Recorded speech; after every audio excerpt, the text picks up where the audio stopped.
I'm Corey Stenzel. I'm a detective with Portland Police Bureau. I'm assigned to homicide, and we do violent crimes. I do digital forensics, and I'm the new breed of Dirty Harry. Dirty Harry used to tell people, go ahead and make my day, punk. That's not me. What I am, you can run, but you can't hide because you've always got digital footprints. You can erase your data, but I'm going to find it. So what I do is when there's a homicide and we're out there investigating and we find a laptop or a cell phone or something else that it has a digital component to it. It doesn't matter if it's locked. It doesn't matter if it has a password. I'm going to crack into it. So I'm going to grab the data off there and I'm going to be able to show that you were in that spot when that happened. You had the gun when the gun went off. I'm going to be able to show where you went during that day or where you were at the day before. I'm going to be able to show the pictures and videos that you have that you thought you got rid of. Because you can't hide from the digital evidence. I'm going to find it. Even if you try and erase it, I will get it back. If you try to password protect it, I'm going to break that password because that's what I do for a living. It's the cat and mouse game, and you can run, but you can't hide. I'm the new breed of detective. You're not going to see me coming. I'm tatted up.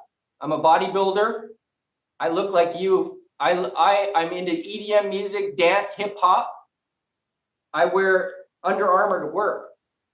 I got a backpack that I use that I carry out into the field with me. It's got my equipment if I need to respond. I've got a cyber lab at the Portland Police Bureau. I'm going to come after those guys because I will not rest until they are held accountable and justice is served. Here's a case that was just brutal. It's a machete case. One night, the neighborhood's rocked by the sounds of sirens as we come racing to this apartment. And once police get there, we find a gruesome scene inside. The tenant of this apartment is hacked to pieces with a machete. So as we start to investigate, what we find out is that the tenant was selling marijuana. And 3 guys had come over to the apartment with the expectation of getting marijuana from this person and then robbing him of the marijuana. But what his roommate didn't know at the time was that they also had planned on murdering this guy as an example because they believed that he had stole from them earlier. So when they came in to get their marijuana, he delivered them the product and then he started getting hacked to pieces. During the interview of the suspects in this case, one of them said that he was pleading for his life as the co-conspirator was hacking away at him. They tried to run, but we caught up to them. We got their cell phones. We got their passports. They were trying to make a run out of the country. Looking at the data and looking at the stuff on the cell phones, we could easily put them in the location at the time. People that were using the cell phones were Googling news stories about the apartment, about the murder, about the guy, even before it hit the news. We got one of the co-conspirators in the interview room. We were asking him for details, asking him to tell us the truth, tell us what happened.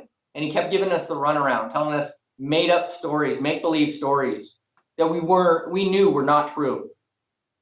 So after long hours of talking with him and trying to gain rapport and speaking with him on his level, we finally got him to crack. He told us the details of what had happened, what the planning was, what all of their plan was. He told us who was involved and where they went. And while he wasn't the main actor in this case, he testified against the others. And because of his testimony, we were able to secure those convictions against the main actor, who is the most aggressive, the guy holding the machete, the guy with the most blood on his hands. You can run, but you can't hide. I've got your digital footprints, and you have the right to remain silent, because anything you say can and will be held against you in a court of law.